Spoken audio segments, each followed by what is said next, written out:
Nós prometemos e trouxemos para vocês essa lenda, essa personalidade admirada no mundo todo e que é considerado o maior economista do Brasil, ministro Antônio Delfim Neto.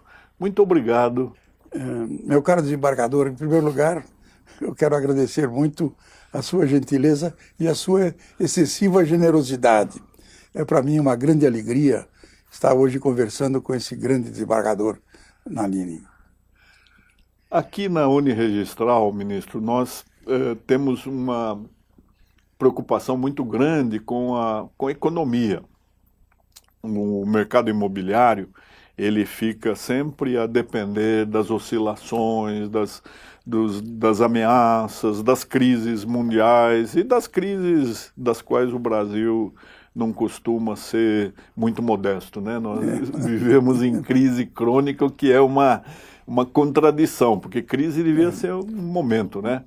O que o senhor poderia nos dizer a respeito da economia mundial? Qual é o momento hoje? Hoje, a economia mundial está num momento de grande complicação.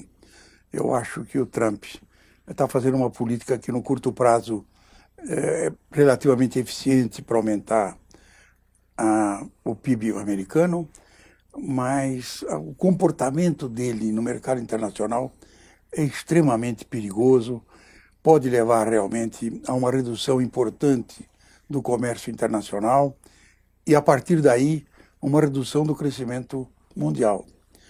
Agora, eu queria voltar ao seu problema inicial sobre a importância do setor de construções, do setor imobiliário no desenvolvimento. Porque, na verdade, a construção, não só a construção civil, a construção de infraestrutura, é um dos fatores mais importantes na determinação do nível de investimento. E o crescimento econômico depende fundamentalmente do nível de investimento. A queda do setor de construção, essa queda do setor imobiliário, é o reflexo de uma grave crise produzida pelo governo federal, por uma política voluntarista, mas é também o sinal de que ela precisa ser recuperada para que o crescimento volte. De forma que, no processo de crescimento, quando nós vamos aproveitar esse desemprego enorme que está aí, um dos setores que tem que ser privilegiado vai ser o setor de construção. Não é só a construção civil, a de residências, é, na verdade, o setor mais fundamental, que é o setor de saneamento, que é importantíssimo para que a saúde e a educação melhorem, e o setor de infraestrutura. De forma que a construção, quer dizer, o setor de construção tem um peso enorme no nível de investimento e, portanto, é um grande determinante do processo de crescimento. E é uma vítima da política que reduz o crescimento. Qual seria a providência do governo federal para que pudesse enfrentar isso? E, ao mesmo tempo, ministro, fala-se num déficit de 150 bilhões e também a necessidade de mais 150 bilhões para começar a crescer, 300 bilhões. Essas cifras são reais? São reais, mas o mais importante, eu acho, é entender o seguinte. O que aconteceu? Como é que nós chegamos nisso? Nós chegamos nisso por uma política voluntarista, começou em 2012. Existem hoje 7.400 obras não concluídas, produtos da fantasia dos tais PACs. É o PAC 1, PAC 2, PAC 3. Aquilo não terminava uma coisa, começava outra. Era uma enrolação dos diabos. Imagine o estoque de capital que está paralisado em 7.400 obras paradas, que tem taxa de retorno nulo. A dívida pública hoje está em torno de 76%, 77%, que já é um número muito elevado. Ela estava em 55%. 56, um pouco mais, 53. Ou seja, você teve, nos últimos, de 2012 a 2016, é o quinquênio de menor crescimento no último século do Brasil. Foi um desastre de proporções inomináveis. Nos últimos 13 anos, meu caro desembargador, a indústria brasileira voltou ao estado em que ela estava há 13 anos atrás. Agora é que a coisa está começando a funcionar. Infelizmente, esses problemas que aconteceram no meio do caminho impediram que se completasse aquele programa original. Senão nós teríamos, eu estou convencido, estaríamos crescendo a uns 2,5% e com uma perspectiva muito boa para frente. O FMI falou hoje que o crescimento de 2018 é 1,4%. Né? Aí eu acho que, vou lhe dizer uma coisa. Capaz de nem ser isso. Acho que esse é o limite superior. É o otimismo. Né? Um qual é o recado que o investidor internacional aguarda? Porque há muito dinheiro que poderia vir para o Brasil e nós precisamos desse investimento. Eu acho que o que ele está aguardando é o seguinte: o nosso maior problema é, na verdade, a incerteza jurídica. Houve um processo muito agudo de judicialização da atividade executiva e uma politização da justiça. Na verdade, nós violamos todas as normas da boa administração. A Constituição é perfeita.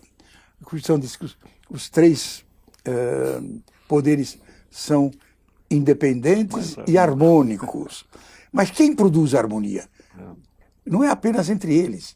A harmonia significa eles todos pertencem à mesma caixa. Então, é impossível administrar um país, onde, na verdade, o Poder Judiciário determina as despesas. As pessoas não querem acreditar que existem limites, limites físicos. A ideia de que você pode continuar fazendo crescer a dívida pública o tempo todo é um equívoco, porque em algum momento você vai perder o controle disso. Ninguém pode determinar uma despesa sem que diga de onde vai ter aí o dinheiro. As interferências do judiciário, por exemplo, o judiciário é que impediu a regra de barreira, sim, que já teria resolvido esse problema. O ministro reconhece isso. Estamos começando agora. Essas intervenções principistas, porque não medem as consequências, e produzem esses efeitos. E esse é um caso. Se nós examinarmos o comportamento recente, eu às vezes fico pensando que há uma organização para desmoralizar o Supremo.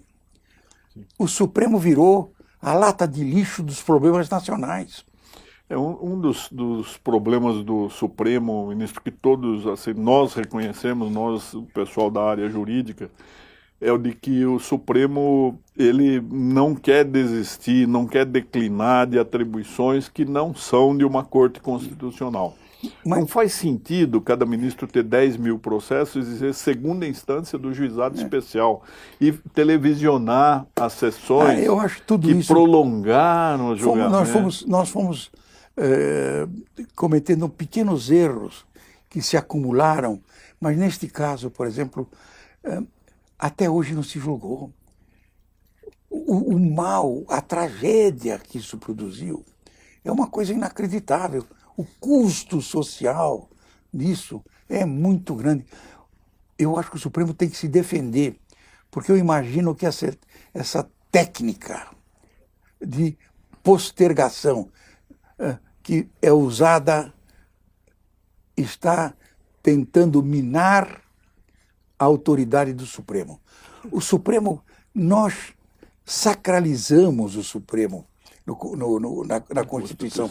Eu discutia isso com o Roberto Campos todos os dias. Roberto, a maior honraria que um país pode dar para um homem é dizer: vem cá, senhor, o senhor vai ser ministro do Supremo, o senhor vai ser uma das 11 colunas sobre a qual eu vou pendurar toda a minha liberdade. Quer dizer, não há honra maior do que ser ministro do Supremo.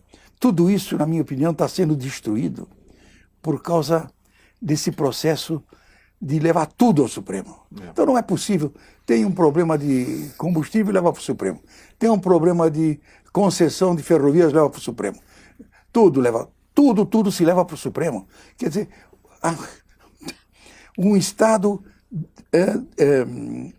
não cumpre um contrato perfeito e acabado com a União. A União bloqueia, portanto, a receita do Estado. O Supremo vai dizer, desbloqueie e manda pagar. Ou seja, não é possível, não existe mais a independência entre os poderes. Sim. E muito menos a harmonia. Sim. Ministro, uma constatação que essas eleições trouxeram.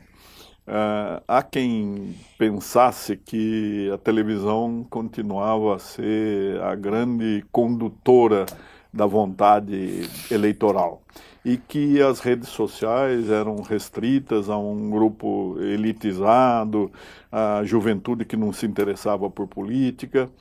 E nós vimos que um país que tem 265 milhões de mobiles, ou seja, muitas pessoas têm vários smartphones, tablet, celulares. Isso afetou a manifestação de vontade. Então, o senhor acha que nós estamos mesmo imersos aí na quarta revolução industrial? Existe uma nova forma de organização social que o governo não pode controlar, que o poder não tem influência. Os monopólios da comunicação perderam o seu poder. Nós estamos vivendo o fim dessa importância. Eles estão se esforçando, querendo fazer reunião, produzindo não sei o quê, mas é o fim. Hoje, a política é feita por cada um, no seu aparelho. Eu acredito o seguinte, desembargador, que 7 de outubro de 2018 vai ser uma data na qual a cidadania descobriu que o voto é o maior instrumento para destruir as armações que os políticos fazem para se autoconservarem. É um movimento espontâneo. Como foi que São Paulo, eu fiquei também muito assustado ao tomar conhecimento de que a nossa indústria, a indústria paulista, nós sempre fomos considerados a locomotiva do país, a indústria paulista ficou sucateada, não se preparou, houve uma fuga de empresários para outros países, muitas empresas encerrando as suas atividades. Como é que nós chegamos nisso? Bom, um erro de administração longevo. Na verdade, o Plano Real foi uma pequena joia. Vai honrar sempre aquela meia dúzia de economistas que trabalhou, que fez uma obra perfeita. Mas ele começou muito mal. Ele nunca fez o ajuste fiscal, primeiro. E depois aumentou, no segundo mandato, Fernando aumentou a tributação. E aí caminhou para as recomendações que o FMI tinha dado, porque quebrou no primeiro ano. Mas ele manteve durante 4 anos o câmbio controlado num nível ridículo, que destruiu uma boa parte da indústria. A partir daí, foi muito difícil voltar, mesmo no governo da Dilma, quando eles pensavam que estavam fazendo uma política industrial, não estavam. Pelo seguinte, porque o câmbio é uma alavanca enorme, é uma alavanca poderosíssima. O que eles faziam? Eles mantinham o câmbio valorizado e davam incentivos de IPI. Ou seja, com o câmbio, como o poder do câmbio valorizado era muito superior ao valor do incentivo, ele estava financiando geladeira chinesa, não geladeira brasileira. Então, não há nada que nós estamos vivendo que não tenha sido produzida por erros econômicos do governo. Ministro, o senhor acredita que realmente o Klaus Schwab, que é o presidente do Fórum Econômico Mundial, arrolou 701 profissões que vão desaparecer, dentre as quais até a de advogado? Eu brinco com os meus alunos, falei, tentem se reciclar. Agora, a Uniregistral é uma tentativa de fazer com que uma organização, um segmento, que tem uma tarefa muito específica, especializada, treine o seu pessoal, capacitando não só para o exercício, para o desempenho atual dos seus préstimos, mas preparando também para esse inesperado, né? O senhor acha que as instituições devem cuidar da educação também? Eu também acho que uma coisa como essa, você tem que dar uma formação capaz de permitir ao seu aluno, uma vez formado, uma adaptabilidade mais fácil, mais simples. De forma que eu hoje estou convencido, a especialização, a divisão do trabalho, que é muito eficaz nas ciências físicas, foi um grande atraso nas ciências sociais. Por exemplo, é impossível estudar economia sem estudar antropologia, sem estudar sociologia. E a economia é uma pequena parte para você conhecer aquele todo absolutamente complexo e que agora é cada vez mais complexo. Ministro, vocês, não sei se todos sabem, mas ele é um grande leitor, além de escritor, devorador de livros, e doou uma biblioteca de 300 mil volumes para mas não li todos, a não, USP. Não. Mas vejam, uma pessoa ter 300 mil livros num país em que pouco se lê. O Pedro Herz, que é nosso amigo, dono da cultura, ele falou... É uma grande figura, uma grande figura. E é um benemérito, eu gosto muito do Pedro. Ele falou, hoje todos escrevem, nós precisamos ir atrás de leitores, né? Nós precisamos de leitores. O senhor anda lendo alguma coisa agora, ministro? Eu leio, na verdade, hoje, eu leio praticamente muito menos do que lia, e coisas muito especializadas, quer dizer, e hoje estou muito interessado realmente na situação em que nos colocamos aqui dentro, em que eu acho que exige, infelizmente eu não tenho preparo, mas exige muito mais do que o conhecimento do economista. A compreensão dessa situação exige realmente um conhecimento das ciências sociais muito mais global. Ministro, uma provocação só. Eu não vejo na discussão das eleições as pessoas com ideias de enxugar o Estado brasileiro. Ao contrário, eu vejo assim, tive experiência concreta de municípios que não têm a menor receita, nem a menor condição de subsistência. Nem para pagar sua Câmara Municipal. Sim. Mas isso tudo foi uma loucura. Em 84 nós tínhamos 3.800 municípios, nós temos 5.500. E acena-se com a criação de mais. Mas porque, na verdade, este é um problema muito complicado. Porque nós violamos tudo. Isso tudo, a rigor, não seria permitido. Porque cada coisa dessas tem que ser submetida a um estudo cuidadoso. Primeiro da necessidade, de por que eu preciso partir em dois. Depois, o que vai melhorar, o que vai piorar. Normalmente, é simplesmente para satisfazer ambições políticas locais. Sim, sim. E tem um outro problema que eu acho muito grave, desembargador. É a eleição... A reeleição. A reeleição foi um erro. Né? Foi a única vez que eu votei contra o Fernando Henrique. A reeleição, se é um erro nacional, é uma tragédia nos municípios de 300, 400 mil habitantes. Porque um grupo se apropria do poder, toma conta dos 3 jornais, toma conta das 3 estações de televisão, elege-se, traz os vereadores para dentro do governo, deixa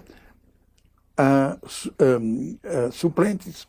Se o suplente fala qualquer coisa, volta. Então, ele controla o executivo, a imprensa, o legislativo, às vezes controla a polícia e a justiça. Sim, sim. Por quê? Porque essas instituições dependem, na verdade, Sim. no que há de mais importante, que é a promoção do poder político. Sim. Então, o que acontece? A oposição tem que usar mimeógrafo. Não sai mais. E é um fato dramático, provado aí, em artigos interessantes, em que prefeitos corruptos se elegem mais facilmente. Sim, claro. Ele tem o poder de cooptação muito mais. E normalmente o malandro é simpático, né? Mas nós estamos conversando e talvez o ministro Delfim Neto já esteja cansado dessa inquirição, mas nós queríamos aproveitar bastante. Não é fácil trazê-lo aqui, eu fico muito grato, fico extremamente sensibilizado com a sua presença aqui no Uniregistral. Quem agradece sou eu. Realmente, eu gosto muito de você, gosto da sua turma. A recíproca é verdadeira. Então, eu diria que se você me convidar, eu volto. Olha não aí, não corra esse risco. Olha a promessa aí, ficou gravada. Ministro, muito obrigado. Ministro Delfim Neto, um dos homens mais poderosos do Brasil. A história já o consagra e a posteridade mais ainda, porque foi um homem que esteve nos momentos cruciais da vida brasileira e num período que hoje parece ser real, o Brasil era um pouquinho melhor. Muito obrigado. Obrigado a vocês.